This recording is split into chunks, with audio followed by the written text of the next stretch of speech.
Welcome back to Dan's Messy Garage.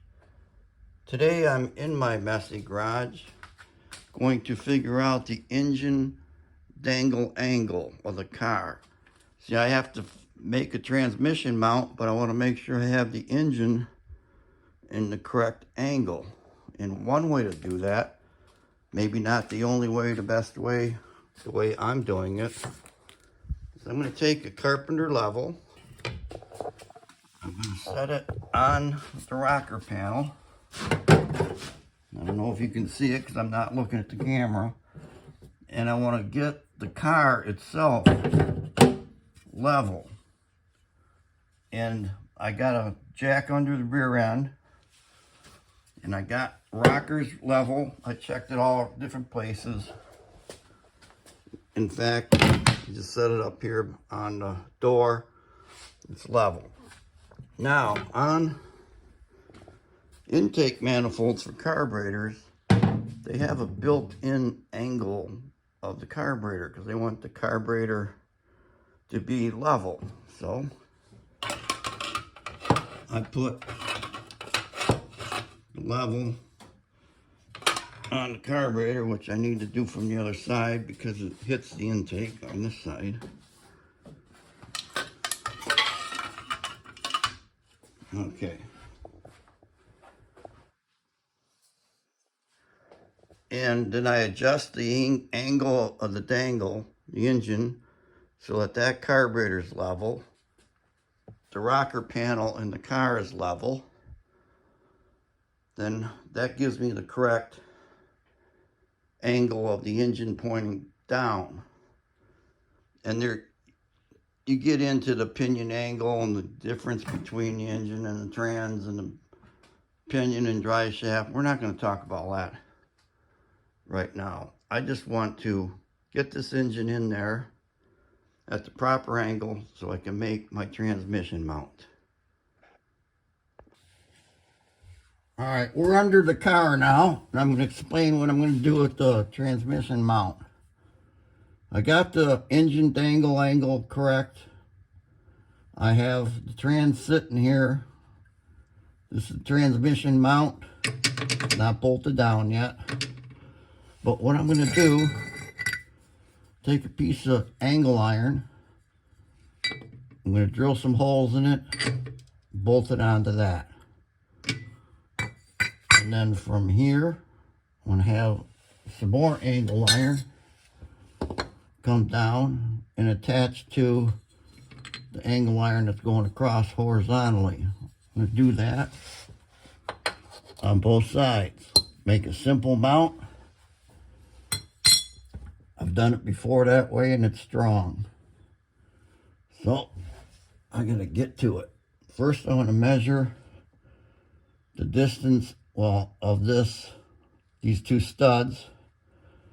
I'm going to tighten that up on there, make sure it's kind of centered in its slop. And then I'll drill these holes in this piece, similar to that. I'll bolt this to that, and then I can figure out my two ends. Got the holes drilled, put the nuggets on there. I got my other angle iron pieces cut. They're gonna go on here. Get the bolts through there.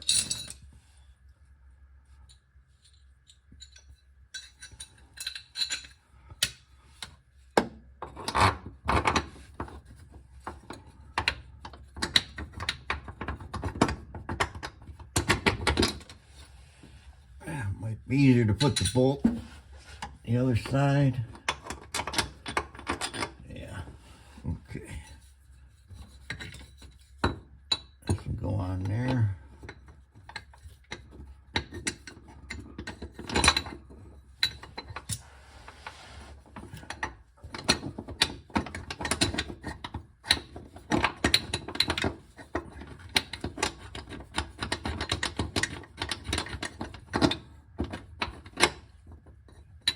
Okay. The other one, other side, same thing.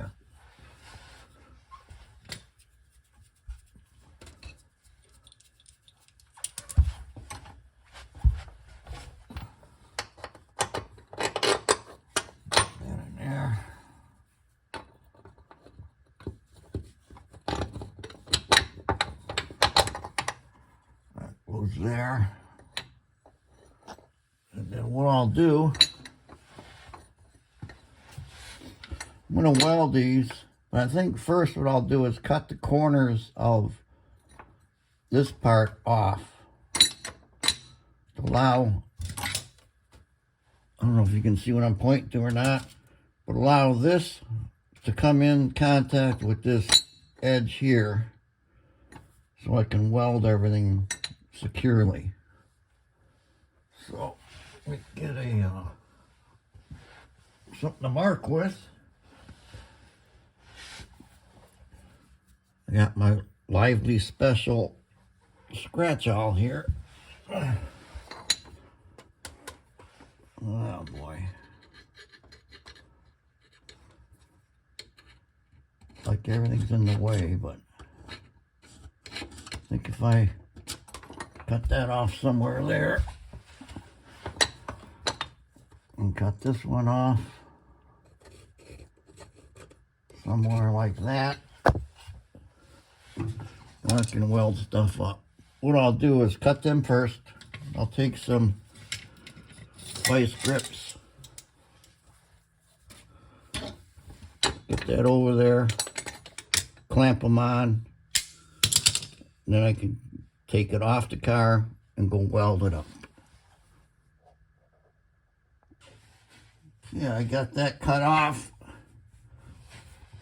Let's see if it fits. Let's go in here. And my nut washer.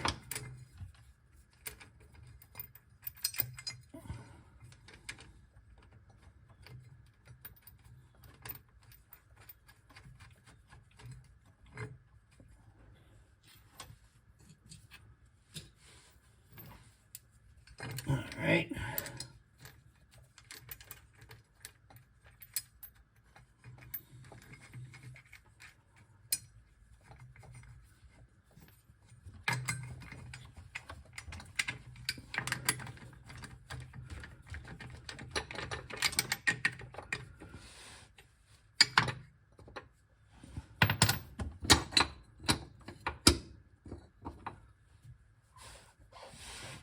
Okay, so I'll clamp these together and take it off of there and weld her up.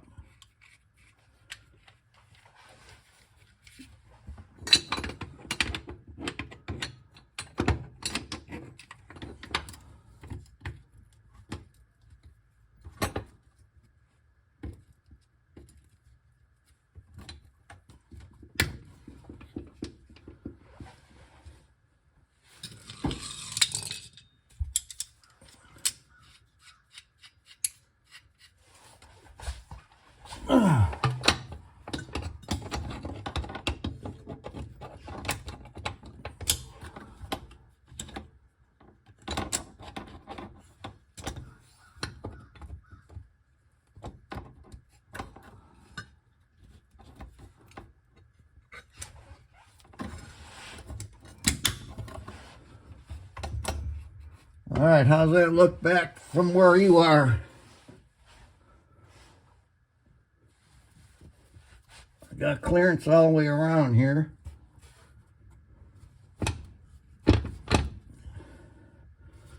I wiggled this back and forth. It's kind of in the center. And probably should scratch this in case it does move on me. I'll have a mark to line it up to.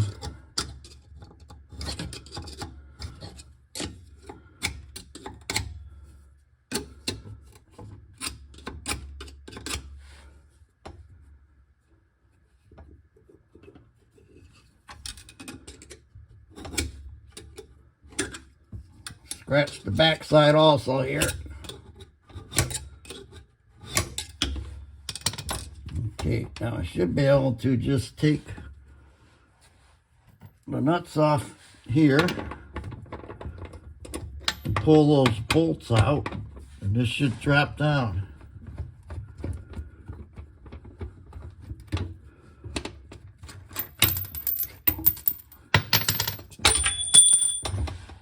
One bolt. Okay, so let's just drop down now.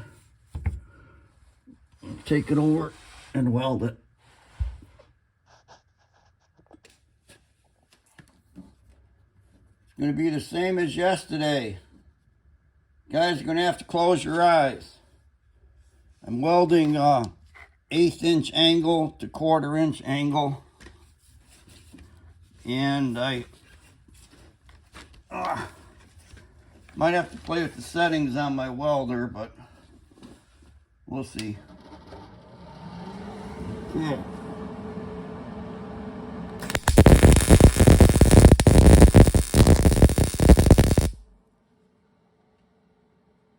like that'll be all right. Close your eyes.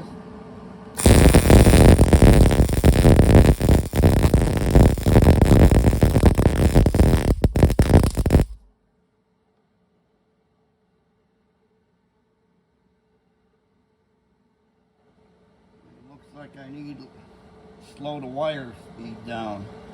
I'm getting a big hump. I slowed the wire down. Try it on the other side.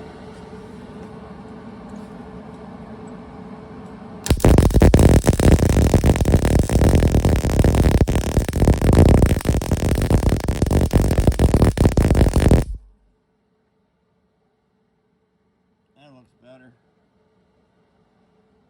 Flop her over.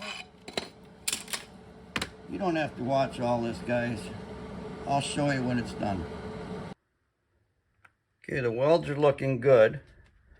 Now, I am a self-certified gap welder, and there's a big gap between this angle iron here and this angle iron there, right in, there's a big hole. But since I'm self-certified at gap welding, I'm going to weld up that gap for you.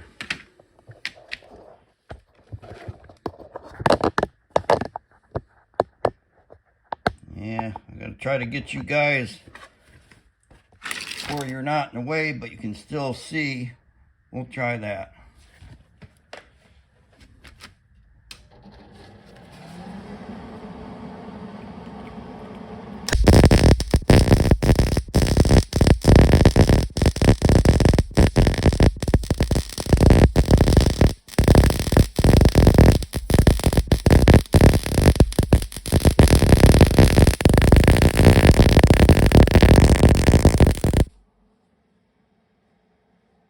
Here we go.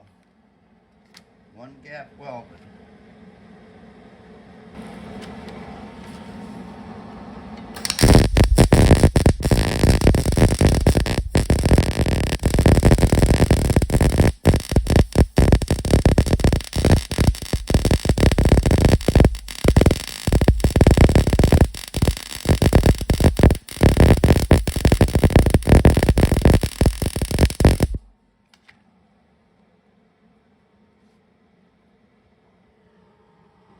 Other gap is welded. So I'm going to continue on here, and I'll bring you back when I install it. In case you're wondering about the welder that I have, it's a Millermatic 135 115 volt wire welder. Means that you just plug it in the wall and use it. It's been working great for me. I've had it for probably, I don't know, close to 20 years, and I bought it used. Okay, this thing's welded up. I'm going to cool it down. I'm going to probably sandblast it, paint it, put it in the car. I got it sandblasted, painted. Time for installation.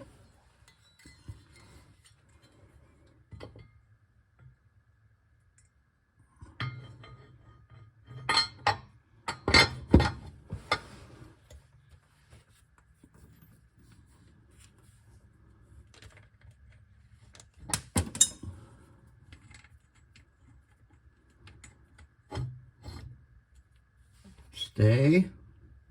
My washers are way over there. I gotta crawl over and get them.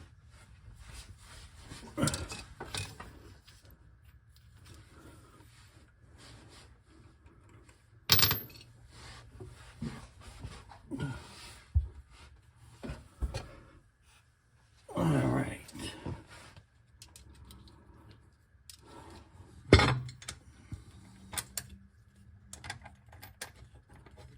Are you guys having a good day?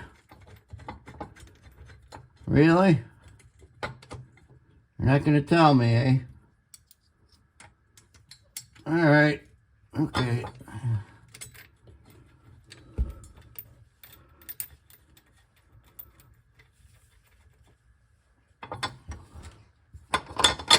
That one there. And of course, that other bolt shot out. It's way over there in the right front corner. Ugh.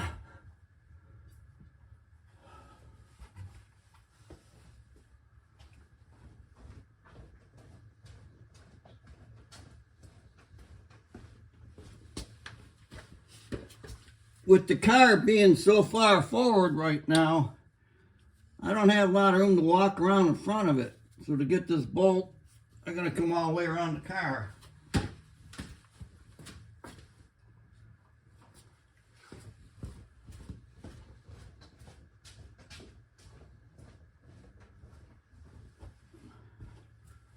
All right, I'm back. If I knew how to edit, I could have edited all that time out of there, but I don't.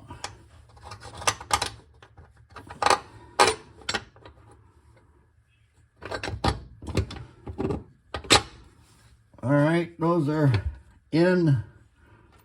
These are on. So all I need to do is tighten all those up. And then the motor and trans will officially be bolted into the car. So I'm going to end this video now about engine dangle angle and making a cross member for the transmission. And I hope you have a good day and stay tuned for other videos. Bye.